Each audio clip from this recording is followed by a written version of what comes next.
What do we have here? Notes from a mock interview I recently did for a buddy of mine. We set up a whole interview panel for this guy. These are the notes that I had for him based on his interview. Hopefully you can take these notes and apply them to your future firefighter interview. Props to anyone that sets up a mock interview because this can be very scary. That said, set up a mock interview because this is going to give you so many tips and it is going to help you stand out from everyone else. Trust me. So buckle up. Let's go over these notes here. So one of the big notes that I gave him was use a story. There's a whole firefighter interview book out there that is all about using a story in your interview. And the reason why stories stand out is because no one else interviewing has the same story you do. So if you can use a story to answer a question, we throw a little story in, it's going to separate you from everyone else. And again, that's because no one else has the story that you have. You have to do it for every question, but do use some stories like when there's a question, why do you want to be a firefighter? If you work a personal story in, it's going to stand out and separate you from everyone else. Lots of questions have two parts to them, and this is intentional to see if you are going to answer both questions. This is a common error that gets a lot of people.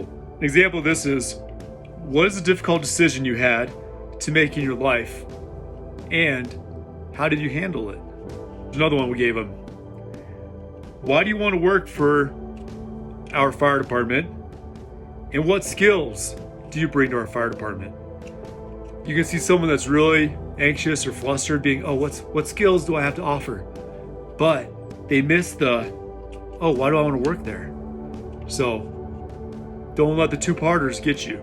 Be ready for what are your strengths, or give us a strength, give us a weakness. I say be prepared to give 3 strengths and 3 weaknesses. Guy that we did this mock interview for wasn't ready to give 3 weaknesses. Talk about how your weaknesses are no longer weaknesses. So you have identified a weakness, but you now have addressed it.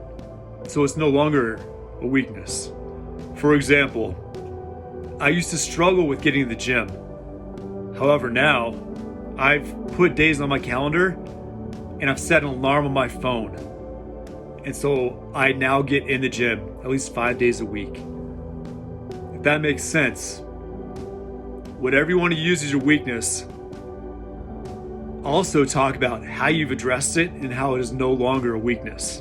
This is the best way to answer the weakness question. And when it comes to your strengths, always tie those strengths into the fire department. The core values, the mission statement, and what it takes to be a firefighter. I'd be really good at throwing a football. Don't make that one of your strengths, you know what I'm saying? Make sure you tie your strengths into the fire department. Leadership, compassion, whatever it is, then tie it into the fire department. My buddy, he used one of his weaknesses as, he said, temper. And all of us on the panel were like, yeah, temper, that's not one that I would use as a weakness. Like, I get it. And I think part of it is we caught my buddy off guard with having to list 3 weaknesses. But saying you have an anger issue isn't a good one.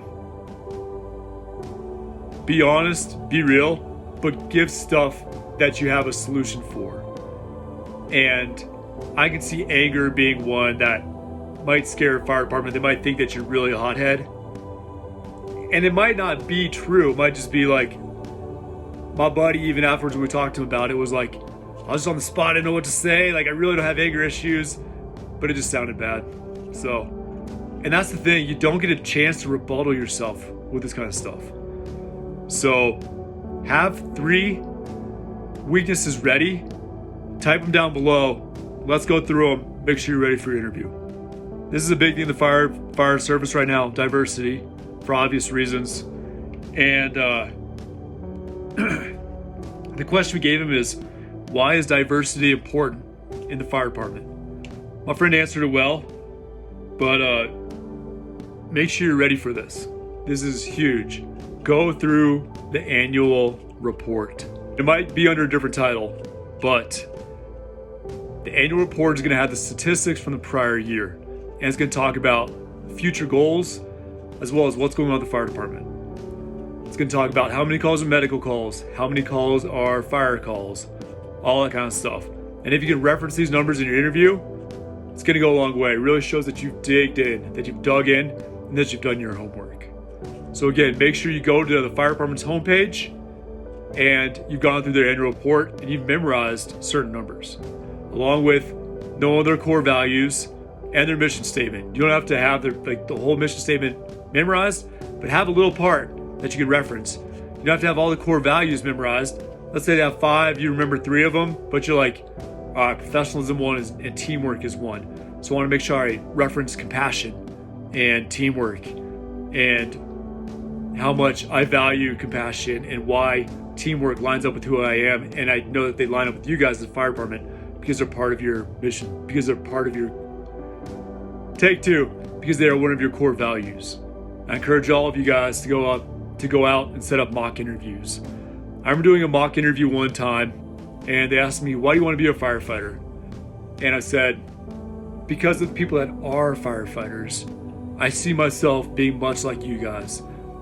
And then right here, you can go on to list all the things that firefighters are. And then you can be like, that's who I am. I remember giving this answer, and someone on the panel would be like, whoa, that's a good answer. I've never heard that one before. And that's what you're going for, guys. You want to give an answer that is unique and that stands out. Let me know what you're thinking below, guys. Be safe. I'll see you on the big one. Woo!